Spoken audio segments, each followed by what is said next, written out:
Laura and I are honored to join you in dedicating this memorial to the heroes of Flight 93.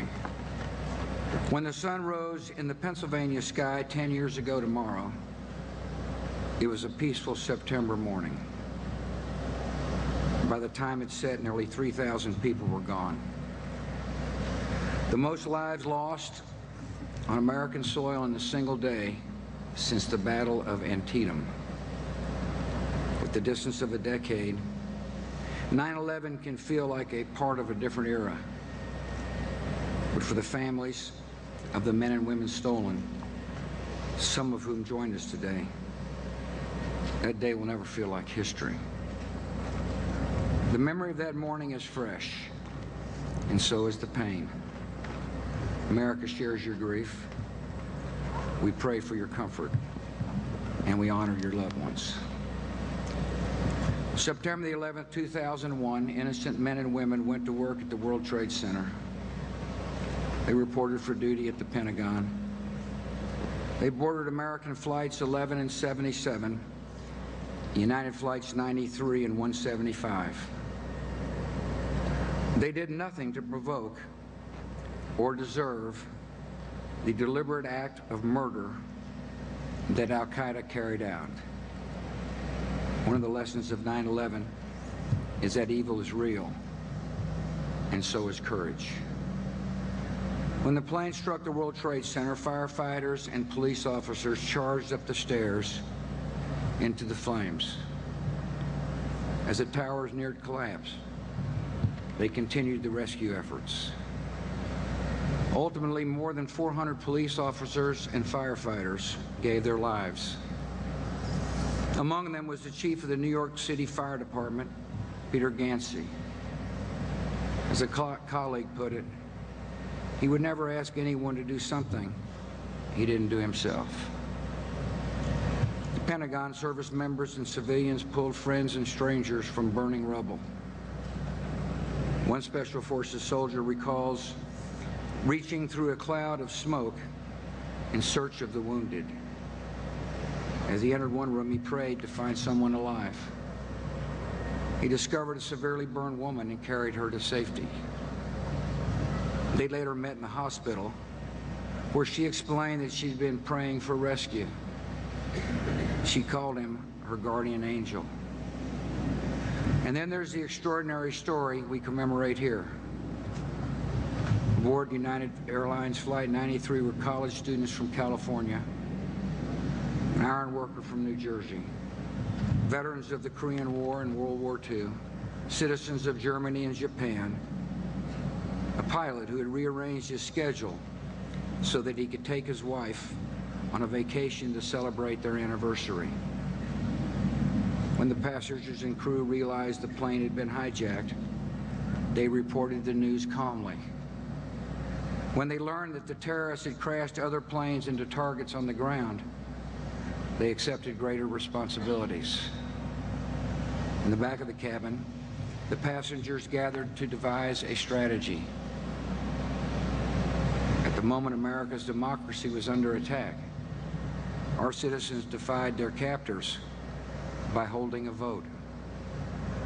The choice they made would cost them their lives, and they knew it. Many passengers called their loved ones to say goodbye, then hung up to perform their final act. One said, "They're getting ready to break into the cockpit. I have to go. I love you." Another said, "It's up to us. I think we can do it." In one of the most stirring accounts, Todd Beamer, a father of two with a pregnant wife at home in New Jersey, asked the airphone operator to join him in reciting the Lord's Prayer. Then he helped lead the charge to the front of the plane with the words, "Let's roll."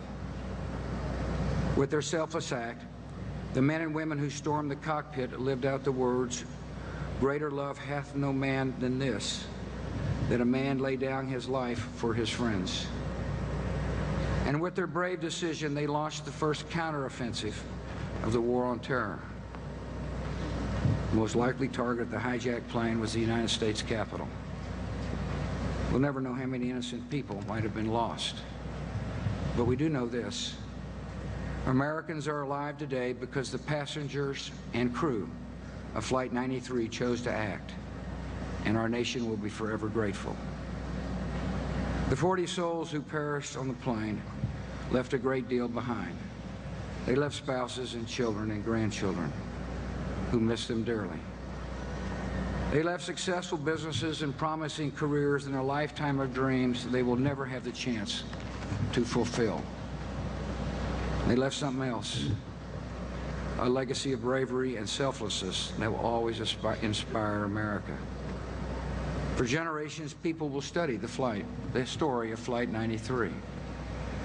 They will learn that individual choices make a difference, that love and sacrifice can triumph over evil and hate, and that what happened above this Pennsylvania field ranks among the most courageous acts in American history.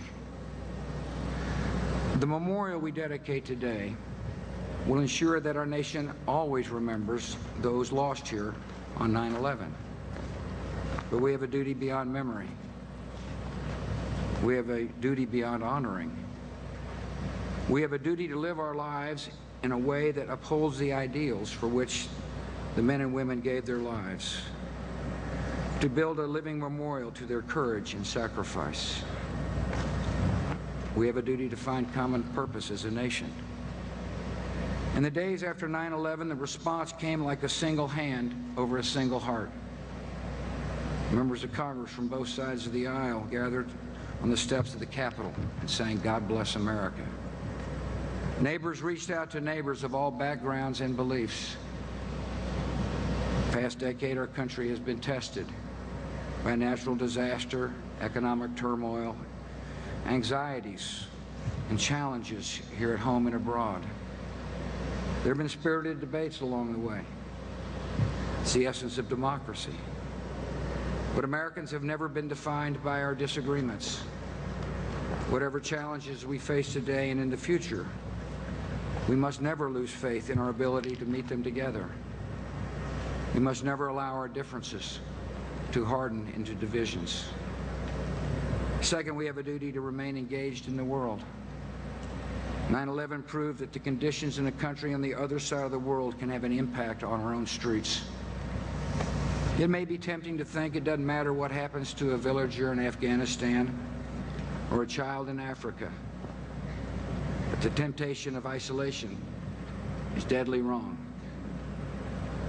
A world of oppression and anger and resentment will be a source of never-ending violence and threats. A world of dignity and liberty and hope will be safer and better for all.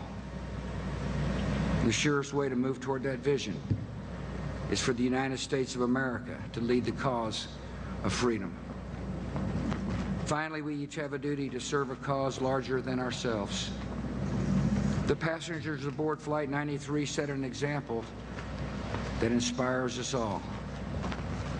Many have followed their path of service by donating blood or mentoring a child or volunteering in desperate corners of the earth. Some have devoted their careers to analyzing intelligence or protecting our borders and securing our skies. Others have made the noble choice to defend our nation in battle.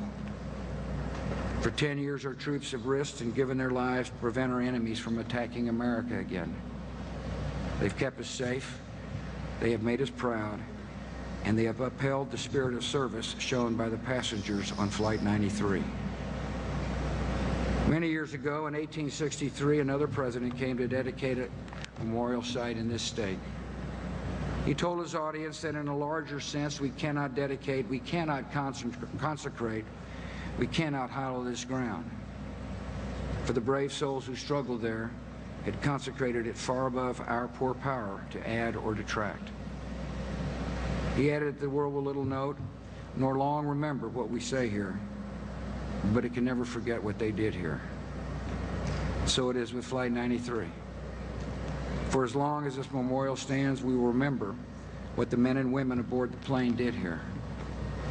We will pay tribute to the courage they showed, the sacrifice they made, and the lives they spared. The United States will never forget. May God bless you all.